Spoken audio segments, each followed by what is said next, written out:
Hey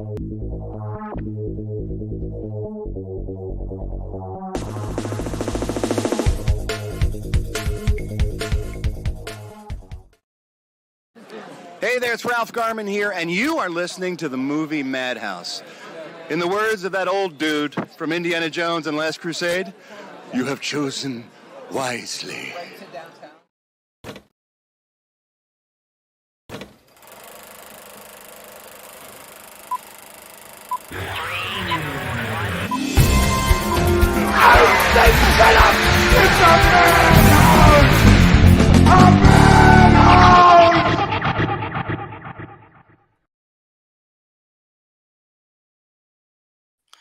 Hi, welcome to the Movie Madhouse. I'm Jason. I'm James. We are Robless, so hopefully I get the right buttons here. Rob's he's all professional and crap, and having business meetings and stuff. So la-di-da. La-di-da. For now, first he's a rib judge, now this. Holy crap! A rib judge. You didn't hear that? No, I did not. Yeah, he's on the official judging committee for the Chatham Rib Fest this year.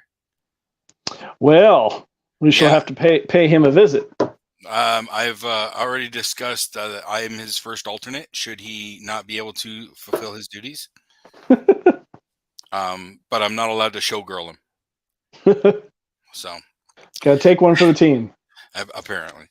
We're gonna do the there's a banner. Hold on. And go. Bingo. 10 great early films. Okay. This definition is going to be a little quasi all over the place. We're just kind of trying to remind people of other roles for big named actors right now. Like, hey, you like them doing this? Check them out over here. So, that's and if you do, and if you don't consider them exactly big name actors, they're at least highly recognizable actors. There we go. Yes, recognizable actors. Yeah. And mine are not in any particular order. I know it says like top 10, but it should just be 10 great because you can't rate these, honestly. To a degree. No, that's cool.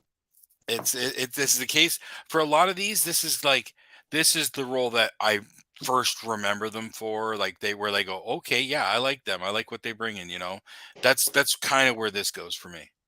For me, it's kind of like I had seen them in the movie. Fine, I like the movie or whatever, and then I watch these other movies, and then it's like this movie comes out, it's this big star, and you go back, and it's like, holy crap, that guy who's this famous superhero now was in this. Or okay, you kind of went that way. All right, it's still it's gonna be fun. Because we're going to go all over the place. And we're going to change it up. And I'm going to let you go first rather than, the order of, So. Ooh, well, I'm honored. Give me one. Okay. My first movie here is Final Destination from 2000. And the actor I have in it was someone I had already seen in at least one or two movies. There was American Pie and then Road Trip a year later. And this is Sean William Scott, aka Stifler in American Pie, EL in Road Trip. And in Final Destination, he played Billy Hitchcock, who was basically a complete 180 from his Stifler or EL personas. And he was like the meek, kind of like the friend out of the group of friends that would get picked on by the jock. Now that was what year? 2000? 2000, yeah. Okay, I only vaguely remember it. That series didn't work for me. Just it was fine, but it didn't stick with me at all. So I totally forget that he was in that movie. He has a pretty notable death scene in that I think it's like a buzzsaw or something gets shot back and he gets decapitated right at I think as a train's going by or something. Wow. All right. But he's just like, oh man, that guy is so not Stifler.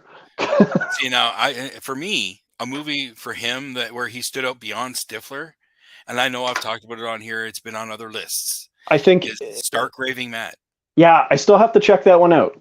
I love that movie. It's a fun heist movie. It's a little goofy, but it's Sean William Scott. This was freshly off of playing Stifler, but he is the complete straight man in this film. Like he's the guy in charge. He's under control or trying to keep it under control with all these crazy shenanigans going on. That's a great role for him. For me, that's like an early role that a lot of people don't even know about. Yeah, and it's one I knew about because of working at Rogers, but I never got around to picking it up. Well, I found it on DVD, and I was in love. I go back to that movie regularly. Nice. All right, my first one I'm going to go with, for obvious reasons, Brendan Fraser. Going back to 1994's With Honors. Oh, nice. Okay, that movie just it tickles me. It warms me on the inside. It's an understated role for Pesci, but yet he has so much fun with it. And Moira Kelly, like, come on, she's just Yeah. and her and Brendan Fraser together were it was so cute. And Patrick Dempsey was pretty fun in there. Yeah, it's a very 90s movie, but in no way is that a bad thing in this case. Mm-hmm. So I just love Pesci's whole joy ache. Oh boy, oh boy, oh boy.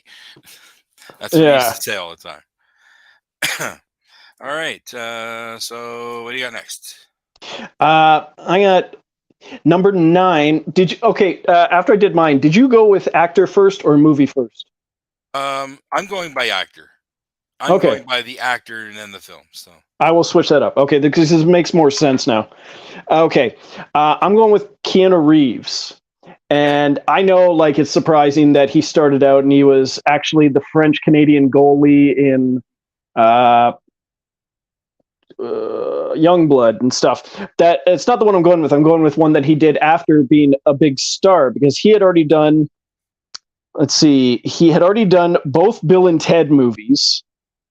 He had been in Point Break, My Own Private Idaho, Dracula. My Own Private Idaho. I never did watch that one. It is a good movie. It's him and I think it's him and River Phoenix. The dialogue is very odd. You'd almost think they were mimicking Shakespeare, but I don't believe it's based on Shakespeare. But it takes a while to settle in. Okay. He had done Speed. He had done Johnny Mnemonic and Chain Reaction, and then he goes back, and in 1997 he plays sort of like the drunken lecherous best friend of Tom Jane's, Neil Cassidy. His character's name's Harry, in a movie called The Last Time I Committed Suicide. And you watch him, and like he's got like great makeup on. Where his eyes look sunken. He's the friend he's always drunk. He's in the pool parlor, and he's always trying to bum money off his friend or get a date. I have never heard of that. Never. Yeah, it's one that I had always seen previews for because I had so many VHS tapes going on the go, and then I've had it since the 90s.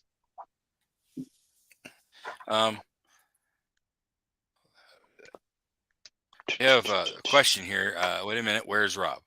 From Rob. He's right. Check your GPS, dude. If you don't know where you are, there. Okay. That's all I can say. Check your GPS. All right. So yeah, Keanu Reeves. What was the name of that flick? What? The Last Time I Committed Suicide. And it's not what you think. It's actually the last line of the movie. It's about like doing something stupid. What year?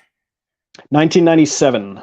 97. Yeah, I have never heard of that. That's nope.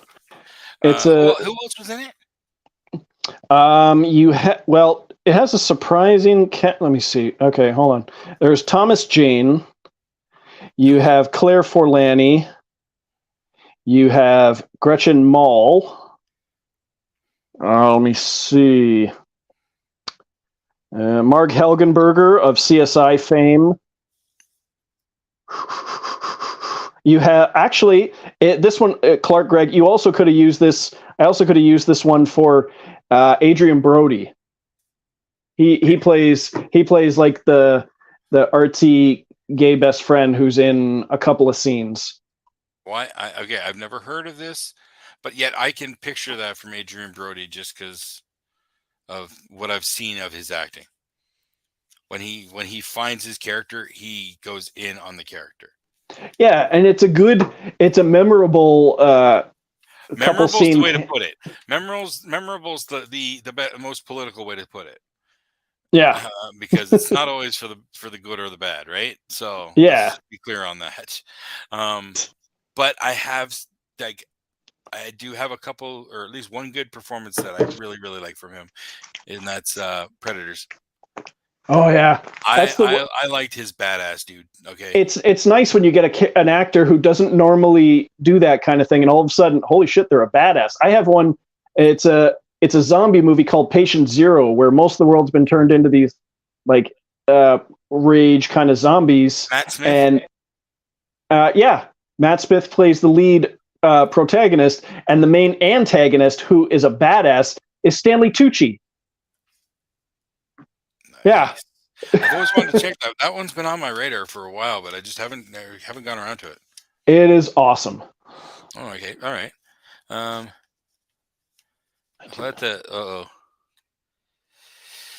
What did you do to Rob? I call hostile takeover on James. Total John Wick move on your part, James. All right. Speaking of John Wick, comes out this week. Oh, I'm looking forward to it. That's a world I like. I like to swim in that world. 3 hours of awesomeness. Is it that long? I did hear that. Well, with trailers, it'll be that long. Oh, no, but I think it is like 160. Yeah. So, all right. So my next one is gonna go with Dwayne Johnson, when he was still Dwayne "The Rock" Johnson in Be Cool 2005. Standout performance. Yes, his Elliot Wilhelm. Okay, the homosexual bodyguard to Vince Vaughn's wannabe hip hop mogul. I get it. Cheesy, over the top, yes. But this was The Rock going, look, I'm not just action guy. Yeah. You know, John Cena did the same thing, and both of them crush when they get into the comedy side. Okay, there's no doubt about it. And this role, it's just The Rock having so much fun. You could just see it in every bit that he does, particularly his music video. The "You Ain't Woman Enough to Take My Man." Oh yeah. He's decked out in pink cowboy gear. But it also, it's a fun flick. Like, it was a fun sequel to Get Shorty, where they leaned into the silliness just a little bit more, and again, they had fun, and they made a fun flick without having to do the same story from the first one. Yeah, because there's a lot less of the criminal element during that movie. Exactly. Serious criminal element. Exactly. Yeah. Exactly. Yeah. So yeah, that movie is just a lot of fun, and it's a good double bill too, because Get Shorty is just such a fun crime flick. Yeah. All right. What's your next one? My next one is Michael Keaton, and this is a film from 1990, and he had done like Mr. Mom. He was not exactly all over the place. He had done Mr. Mom, Clean and Sober, The Dream Team. So he had his drama and his comedy in there, and then he does Batman, and then he does Pacific Heights. Oh, I never did check that one out, but everyone loved that one. And that is one of not his only, but one of his very few pure villainous roles. So that's your movie? That's me. Pacific Heights from 1990. He's playing like a con man who weasels his way into Matthew Modine and Melanie Griffith's big house. He rents an apartment in there, and then they can't get him out. He legally has a way to just dig himself in there like a tick and bleed them of all of their money, tests their sanity, and is not above committing a little assault and battery and possibly murder. So he's just evil. I heard like him tapping into his intense side is something to behold. And like, because I counter that, you say for villain roles for him, Desperate Measures. which my cousin always told me about that one, and I still haven't seen it because he's a serial killer in that, isn't he? Yeah. Yes. But he's also the only matchable organ donor for like the governor's kid or something like whoever. What's his name? I think it's Andy Garcia. Andy Garcia. Yes, Andy Garcia. Whoever Yeah. he's playing in it, it's his kid, and yeah, it's that's an intense villain role for him, which is why Nice. his Vulture was so good because we know he's got that dark side in him. Oh yes, that's right. Yeah, the Vulture is a classic role for him. Mm-hmm. Yep. All right. Yeah. Pacific Heights. I think that one I should try and get back into my radar, see if it's out there anywhere. Okay, my next one. I'm going with Chris Rock, going all the way back, New Jack City, 1991. Nice. Whatever it is, origin story of the rise of crack. Wesley Snipes just badass gangsta. And then Judd Nelson trying to keep up with Ice-T. Ice-T just chewing the scenery at times, but it's all in. But Chris Rock, his Pookie, the junkie that was I always be good. Yeah, I always remember a part near the end where I think he was wearing a wire, but he had gotten high right before it, so he was freaking out and he was going to blow it. I'm not going to try to find this brother, but he dies. He overdoses. Oh, okay. I had forgotten about that. It's been a long time since I watched it. It's rough. Like, as I recall, it's been a little while since I've watched it, but it was rough because you get invested in that character. So that one's into being rough. Okay, catch up with Greg here. Greg saying, I hope everyone's doing amazing. Hey, Greg. And James. James, will you actually go to the theater for Wick? Quite possibly. I'm most likely going probably with a group. It's kind of up our alley for the Whiskey Wednesday cruise. So nice. There's a possibility there. All right. So Chris Rock was me. So what do you got? My next one is Sarah Michelle Gellar. Oh. And this is from 2001, and she had already been in Buffy. Let me see, how long had she been in Buffy for? Well, it's 2001, so Buffy started in crap. I suck at remembering those types of things. So started in 1997, so she had already been in Buffy for 4 years. She had appeared on Angel and had done Cruel Intentions, which was a bit of a departure for her. A bit of departure? Yeah. Buffy was bad. Well, but not bad. Bad's not the right word. I can't. The word is escaping me. But that side of Sarah Michelle Gellar was a far departure from Buffy. Yeah, and a little bit in the same direction as Cruel Intentions, but in 2001 she starred in a movie with Adrian Grenier called Harvard Man, where she plays a mobster's daughter who gets involved with Adrian Grenier, who's a basketball player, and shenanigans ensue. But she's kind of like Cruel Intentions if she wasn't just like a rich society girl. She was rich mobster's daughter and more of the criminal direction. That title doesn't sound familiar. Adrian Grenier, what do I know him from, though? That name is ringing a bell. Entourage. He was the star of Entourage. Okay. Is that the only thing he's done? That's the main thing he's done. Okay. Like it says, he was in Devil Wears Prada, Drive Me Crazy. He's done a few things, but his main thing he's known for is Entourage. But in this movie, you've got Sarah Michelle Gellar, Adrian Grenier, Joey Lauren Adams, Eric Stoltz, Rebecca Gayheart. Let me see. That's part of the main cast. It was one of those ones that I heard about, and it was coming out, and then I think it had a very, very limited art house release, and I'm not sure it even qualifies as an artsy movie. It's just it was pretty good for the caliber of actors that were in it, but it was a very different role for her. Yep. Again, not surprising. You're coming out of left field. Sorry about that. All right. Okay. Again, going for obvious reasons. Jamie Lee Curtis. I was not a horror kid, so my first introduction to her was Trading Places, 1983. Probably same here. Dan Aykroyd, Bill Murray, classic. Problematic by today's standards, but get over it. It's funny shit. All right. These guys are just on fire. That movie's great. She was fantastic.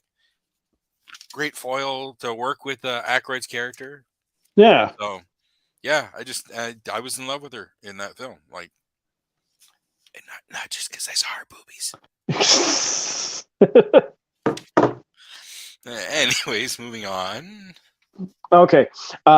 This one, it's a movie from 1995, and I'm just, because I have maybe an actor or two higher up the list, I'm just listing the entire main cast of this movie. Just the film, okay. The film is called Glory Days. It's from 1995. It's sort of like a punk rock soundtrack indie movie. 95. But check out the cast. Ben Affleck, Sam Rockwell, French Stewart, Alyssa Milano, John Rhys Davies, a very, very memorable cameo by Matthew McConaughey, Spalding Gray, Brendan Fraser's in there, cameo by Matt Damon, Meredith Salinger is in there. How have I not heard of this film? It sounds like it would be on the shelf next to like Dazed and Confused and stuff. It would. It's that kind of movie. It would be just that kind of movie transplanted into the 90s because it takes place in college, but it's just has a soundtrack by the Vandals and other punk groups. But just I watched The Stoned Age numerous times back in the day, which was the spiritual sequel to Dazed and Confused, even though it was nothing like it, really, in vibe. But I've never heard of this film. What? I heard about it in college. Well, I actually would just see it on the shelf, and then I picked it up because it has Ben Affleck. He's got like shaved hair around the sides and kind of not a mohawk, but all his hair is up on top. And then had no idea who Sam Rockwell was at the time. And French Stewart kind of knew who he was. But yeah. I'm trying, yeah. See, I suck with years of when stuff comes out. So I cannot put anything to a timestamp. My brain just can't remember that shit. Yeah. But I can't remember. I honestly don't know what my first Sam Rockwell film was. Well, technically, it's Teenage Mutant Ninja Turtles. Well, oh yeah, there is that. That almost made this list, and I'm like, no, Glory Days is much better. And I just lumped him in with the rest of the cast. Okay. Well, it's funny that you had Affleck in that group because that's the guy I'm going with this time. But I was torn between two flicks. Yeah. Because of course I have to have a Kevin flick in there, and Chasing Amy is, one of Kevin's best. Yes. Hands down. Yeah. But Dazed and Confused. Yeah. That flick is like an important flick for me for I don't know whatever reason that movie sticks with me. Yeah, and Chasing Amy, when I first saw trailers for that, I didn't know who Ben Affleck was yet, and I had already seen Dazed and Confused. And going back, I had zero idea who Ben Affleck was. And you go back and look, and he's got like this curly-haired wig. He was just such the bully asshole in Dazed and Confused. Oh yeah, which was perfect in that film, because you had the extremes, you had the levels of the asshole bullies and the cool guys, right? Yeah. And You had, he was the high schooler who stuck around for an extra yes, he few did. years just to punish the freshmen. 1 year for sure, maybe 2. Yeah. But you had guys like Cole Hauser. Yeah. Cole Hauser's in there. And when I talk about that, the levels of bulliness, he's like, here's O'Bannon, and he's in that next level down. He has his cool moments. You know, he's not a total asshole. You know, well, yeah, because and it just keeps going down. Especially when he's using the loudspeaker outside the school saying, "You come out right now and we'll end it. You don't, and it's open season." Yep. Oh, and Mitch Kramer, we're looking for you. Yeah. Yeah. Both those movies though, just Chasing Amy, I can gush. It's a sweet movie that gets into material that a lot of people don't find romantic, but god damn it isn't. Why isn't it? Yeah. Love is love. So moving on. Okay.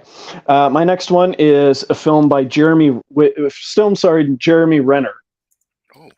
And it would have been easy for me to just pick the TV movie Dahmer he did back in the. We don't usually include TV movies. No.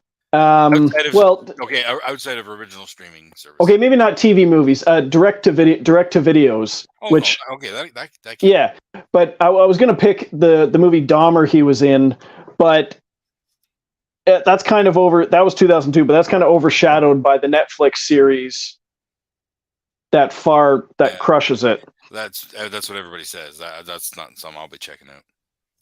But I go towards, and what year is this? This is 2005, and this was after he'd done Dahmer. He had appeared in Angel. He had done SWAT already. This was just before 28. This was a couple years before 28 Weeks Later. But he did this movie called Neo Ned in 2005. And he played Neo Ned. And I had this DVD for years, and then I tried watching it, and I got about a half hour into it, and then the DVD died. What year? So, but 2005. But I know the basic premise.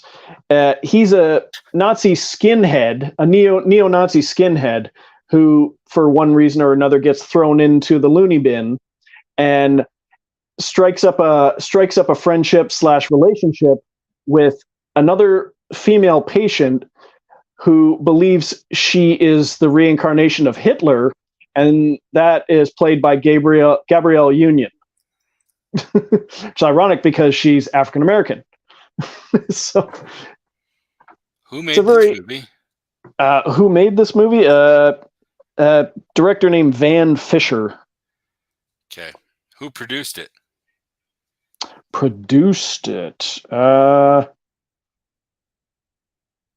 Nobody you've heard of. Okay, just curious if Uwe Boll was in there anywhere. I know it's not a video game thing, but no, I believe he's not connected to this. Okay, just checking. Yeah, Neo Ned. Yeah, never heard of that one, but that's definitely not something I want to seek out, anyways. The farthest I've gone in that direction, really, I think, is The Green Room. Oh, Green Room is intense. Yes, it is. Patrick Stewart, Anton Yelchin. It's sad that we lost him so young. I know, right? Okay, I'm gonna go here. I gotta throw out some John Cusack love for Say Anything. 1989, Say Anything. It's an iconic film because it reaches a lot of people, because we all had a little bit of Lloyd in us at some point with our indecisiveness and not knowing what we wanted to do with our future and all that stuff. And then you got the perfect girl who's got everything planned, but does she really? Yeah. So, and it's kickboxing, sportsman, Was it Sport of the Future or something? So yeah, just it's a great flick. It's a time capsule too. So it's got a classic soundtrack of that era. So Yeah. You should check it out. All right, what do you got? Okay, this time I'm going with the movie first and then the actor. Okay. This is a movie from 1995. It's called The Prophecy. And this is one where Eric Stoltz. I know this one. Yeah, Eric Stoltz is in this movie for like 5-10 minutes, and he narrates the opening. And it's about the angels having a war in heaven, and some get cast down, and then some are on earth trying to find the meanest, evilest, dirtiest soul imaginable to help their side turn the tide. And they're led by Gabriel, played by Christopher Walken. And Eric Stoltz, I believe he plays, I think his character is like Simon.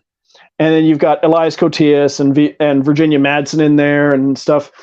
And towards the end of the movie, you think Gabriel, Christopher Walken, has the upper hand against Elias Koteas and Virginia Madsen, and then Lucifer shows up to stop all the shenanigans.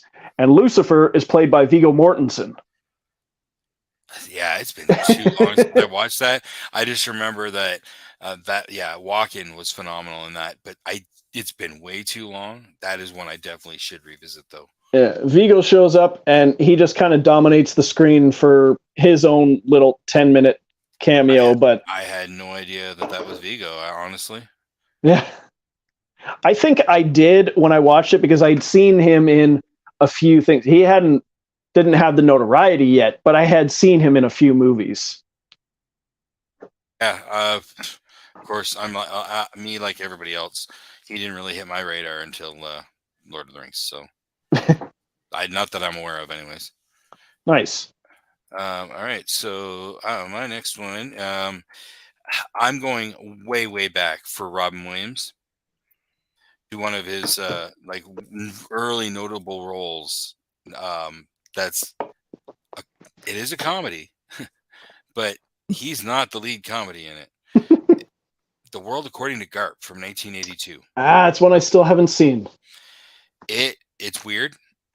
But the cast is amazing. John Lithgow just crushes, but Robin Williams is like, the movie will shock you, and just how dramatic and how emotional it can get. Yeah. And for most men out there, just be warned, you will be having some severe sympathy pains in the nether regions at one point. I'm trying not to throw up a spoiler, but to just know that when you think the unthinkable couldn't happen, it does. Just, okay, I'm leaving it at that. It's a great film, and this is Robin Williams trying to show his again, he's really showing more of a dramatic side because he started out that way. Yeah. Because he also had Moscow on the Hudson, which I never watched. That was probably the earliest Robin Williams film I had seen. So the man can act. He's Juilliard trained. A lot of people forget that. I had forgotten that. Yeah, Robin Williams will always be missed. But just go back and watch his old stuff. If you've never seen it before, it's going to be new to you. Yeah. All right. Who do you got next? My next one is Michael Fassbender. Oh. And a lot of the stuff that he had done before 300, I had never seen. So I think my first exposure to him was 300, which isn't the movie I'm picking, but like he had done 300, and then he followed it up with the hunger strike movie called Hunger, the Steve McQueen one. He had done the horror movie Eden Lake, and then 2009 he does Inglourious Bastards, playing a British agent goes undercover as a German soldier. Well, also in 2009, a movie was released featuring Michael Fassbender called Blood Creek, where he plays an undead Nazi soldier who's, using black magic and occult stuff to live forever, and he's terrorizing this family that lives in this farmhouse. And it's a Joel Schumacher film. Yeah. Joel Schumacher, zombie Nazis. Well, zombie Nazi, but yeah. It also has... That doesn't compute. What? It's also got the main brothers from Prison Break in there. Well, both of them. What's his name? Dominic Purcell has a larger role. What's his name? Michael something. Wentworth Miller has a cameo as a German soldier. Okay, that was probably a Prison Break wink wink. And Henry Cavill's also in there. Huh. Yep, nope. Never heard of that one, but I'm kind of fascinated just by the filmmaker alone and the concept. It's not a bad movie. It's just if you spend a lot of time seeking it out, you may be let down by the effort you put forward. But it's not a bad movie. I don't put a lot of effort into that. All right. Usually one Google search. Where is it streaming? Okay, I'm out. Okay. This one should be obvious to a lot of people. As to like, well, maybe not obvious, but it should be like, oh yeah, that one. Bill Murray, his very first film, Meatballs, 1979. Oh. I mean, it is such a good, fun flick. Yeah, it's dated, absolutely. And again, might have a little bit of issues at times. Not a whole lot, but still some by today's standards. But his role in it, he's just goofing around with a bunch of kids. Yeah. That's all it is. He's goofing around with a bunch of kids. And it gets a little naughty, but exactly. Like if that was my summer camp, hell yeah, I'm on that. I'm getting the whole summer pass. Like I ain't leaving that place. That's the place to be. Come on. Now, mind you, I did go to one true summer camp for a week. It was for the brigades for my brigades is like the church version of Scouts.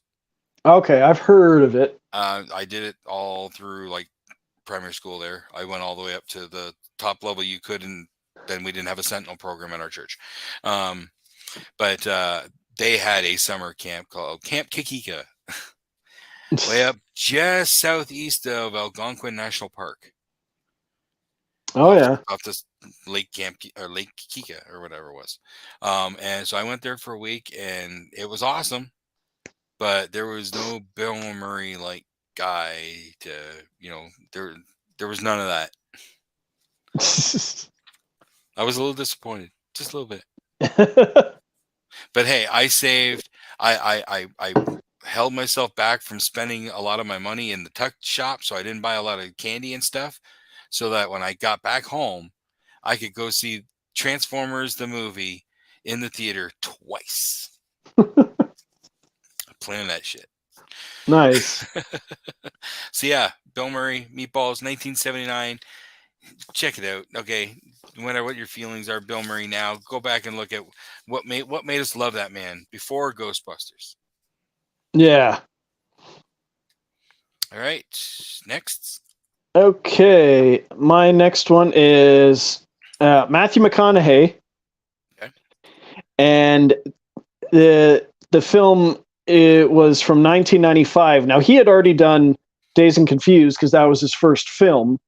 Right. And regrettably, he had done Texas Chainsaw Massacre: The Next Generation. That was awful. And he had a very notable cameo in Glory Days, which I didn't see until a few years later. But I saw one that I had seen previews for on various VHS tapes for a while, and it was called Scorpion Spring. And it showed a little clip, not a speaking clip, that Matthew McConaughey was in this one. And I saw it, and he plays a character named El Rojo, and he's like a vicious drug lord living down in Mexico. What year? 1995. You're really stuck in 95 this time around. It's just a coincidence. How many has that been? That's got to be at least 3. 1, 2, 3. Yeah, at least 3. 3.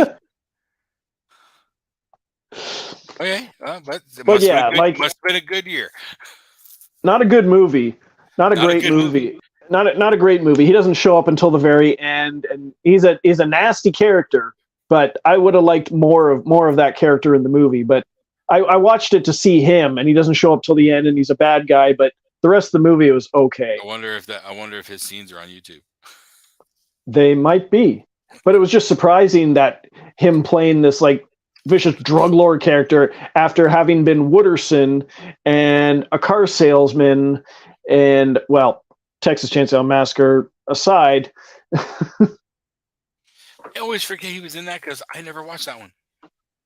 The Texas Chainsaw: The Next Generation. Yeah. Because I remember seeing the preview and it's focusing on Matthew McConaughey and Renee Zellweger are the 2 main leads in the movie, and I doubt either of them are very proud of it. Well, you never know. You never know. All right, my next one. Now, if people. This is a crime if people aren't aware of this film, this in particular the role of the guy. But if you haven't, you need to watch it.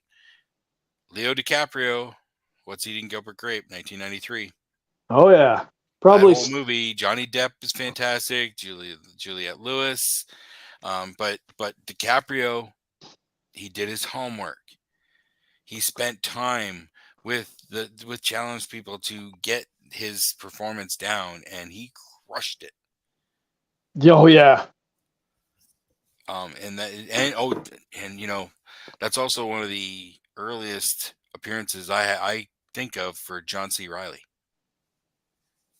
Oh, and I forget. I keep forgetting he was in that. He's the friend that, you know, he wants to help him, you know, reinforce the floor, and he was all excited that Burger Barn was coming to town. Like he was like patriotic about it. You know, I can't remember what was going on. There was something going on, and everybody was crowded in town. And then they see the barn coming in on the back of a truck, and he puts his hand to his heart, I think, and he gets a little tear in his eye. Like, but that whole movie is just great, and it'll crush your soul in all the best ways. Oh, of course.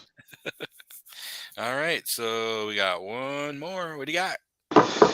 Okay, I'm starting with the movie this time. Huh? Leave the actor for a surprise in a minute. Okay. Now, you get some... If I can guess it.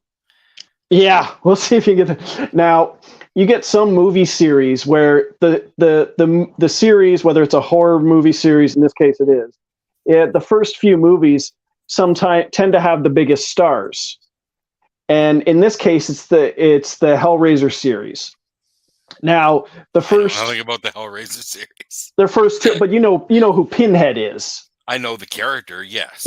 Yeah. Well, I'm going to focus on just the first 8 films that all have Doug Bradley playing Pinhead, because they kind of did a soft reboot of this 2 movies where they weren't offering him anything for a salary, so he said, "I'm out of here," and they cast this guy. Idea it's even gotten that far. Oh yeah, because it's from back in the 80s is when it started. You had Hellraiser, Hellbound, Hellraiser 2, Hellraiser 3, Hell on Earth, Hellraiser 4, Bloodline, or some people say Hellraiser in Space. You get Hellraiser Inferno. Has anybody tried just putting this box somewhere with just a simple paper sign that says "Do not touch"? Has anybody tried that? You know, I feel like they're overcomplicating this situation, and people are still fucking with this box. You're 8 movies in, and people are still messing with this box. Don't touch the friggin' box. Yeah, but my point is, when you get Hellraiser 5, then you get Hellraiser 6, Hellraiser 7, you get to the 8th movie in a series, how many recognizable actors do you think are in it, realistically? How many people did you recognize in Scream 6? You've got, what's her name? Courtney Cox, Hayden, the cheerleader from Heroes, and Dermot Mulroney, maybe, is who you recognize. There's 6 movies in. Hellraiser at this time was 8 movies in. Now, you still had Doug Bradley as in a minor role as Pinhead, because he wasn't the focus of the film. You've got Lance Henriksen in there as one of the main bad guys. Carrie Payton's in there, Ezekiel from The Walking Dead. Mm-hmm. You have a few Canadian actors in there. Titans go. You have a few Canadian actors in there, sprinkled in there for flavor. And one of the main actors in the 8th film in the Hellraiser series, Henry Cavill, Superman himself. Well, hey, you got to start somewhere. And if you're thinking that's a bad thing, didn't the first slasher Scream Queen just win an Oscar? Yes, she did. For whatever reason, yeah. Just how we're not getting there. We're not going there because we will be having words. Okay, but that's next week, I think. Whenever we catch up on the Oscars. And I'll be able to. I'll try and struggle through the second half of the movie. Okay, moving on. Okay, we got something here. Hold on, we got a little something here. We got a novel from Benner. Hey, Benner. Let's see here. Hey, fellas, party on. Interesting fact. Texas Chainsaw Massacre, The Next Generation, was stuck in distribution hell for years until Matt Kahn came out with A Time to Kill and snagged an Oscar nomination, and Zellweger was in Jerry Maguire. So then the producers really tried to release the new Chainsaw flick to capitalize on their popularity. A lot of people didn't want the movie to come out since it was before the actors' current performances at the time. It's a fascinating story of film trying to. There isn't anymore. And that's what they do a lot of the times. They throw out, they bring movies that wouldn't have had any recognition. It was like Chris Hemsworth. Chris Hemsworth was in Cabin in the Woods, and he was in the Red Dawn remake, and those were on the shelf. And then he was Thor. And then what comes out? I remember the story behind the Red Dawn remake. Whatever. That it was on the shelf for 2 years, I think. 2 or 3 years, like Cabin in the Woods, because Cabin in the Woods was shelved because they wanted to do 3D, and then they didn't do 3D, and then they finally released the movie, and it was amazing. But they got him just before he was Thor. Mm-hmm. Benner finished his statement. Okay. It's a fascinating story of a film trying to get released. Yeah, it is. That is a fascinating story, and sometimes those stories get out, and sometimes they don't. And you got to wonder what's the story of some films that have never seen the light of day. Should they have been? You know? Yeah, and there's still 1 or 2 out there that never will. And one of them was like Alec Baldwin had directed his own version of, I think, The Devil and Daniel Webster, and it went by that title or a title like it, and it had Anthony Hopkins in there and stuff, and it got shelved indefinitely, and it was finished, and it's never coming out because of some legal snafu. Okay. Did we get your last one yet, or no? Did we get it was Hell. Sorry, I didn't say the title. Hellraiser, Hellworld. Henry Cavill, that's right. Yeah. Yes. Hellraiser what? Hellraiser, Hellworld.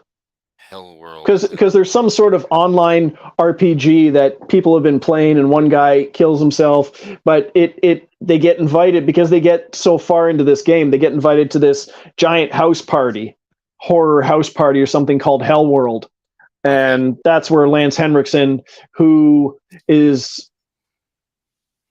well, I don't want to spoil it in case there are Hellraiser fans out there that want to go that deep into the series, but Lance Henriksen is like one of the bad guys in the film. But and Lance Henriksen's played villains. and he's usually He really has. good at it.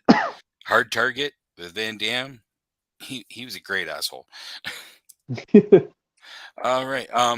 My last one, and this one really came to mind because I think it's going to get overshadowed with the new musical film that's coming out.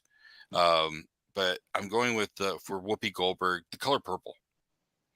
Oh, okay. 1985.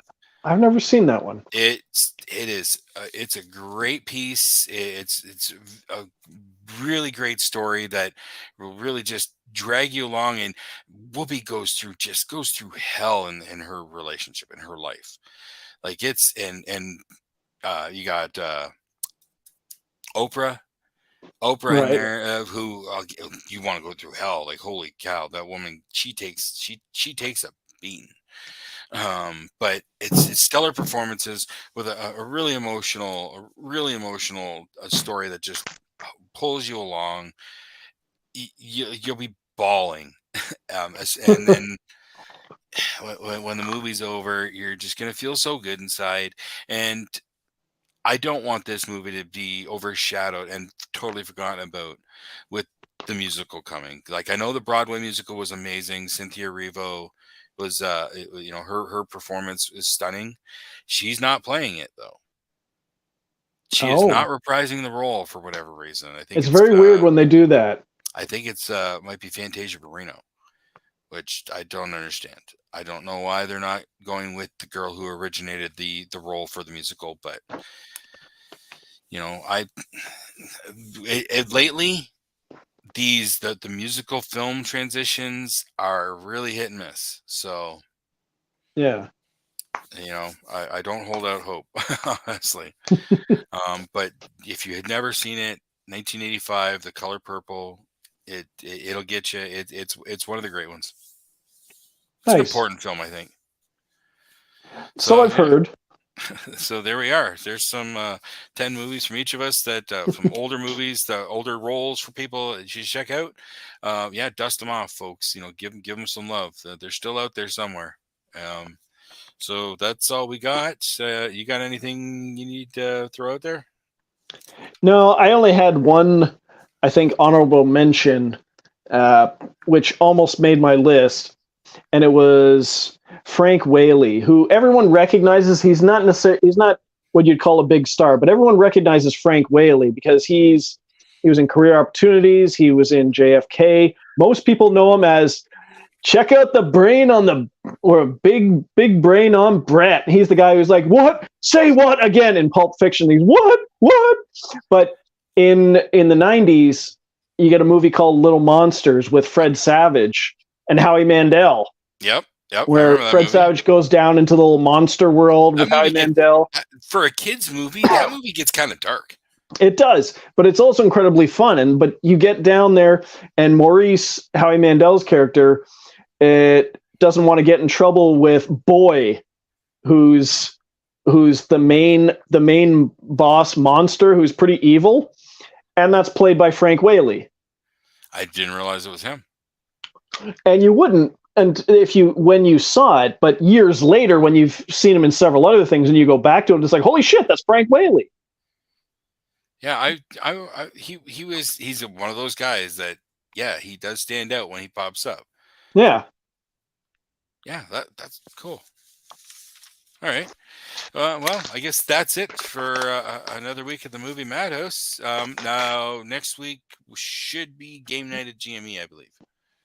Oh, and then the week after would be our long overdue Oscar recap? Something like that. We'll work it out. But I believe next week will be Tuesday at the GME for game night. So you are correct, because it's the last Tuesday of the month, and I will be there. All right. I don't know what we're playing. We'll work that out too. All right. Well, thanks for coming out, folks. Thanks, James. And for another week at the Movie Madhouse, I'm Jason. Thanks for steering the ship, sir. I am James. I try. All right. Well, thanks, Toodles. folks, and bye. Toodles.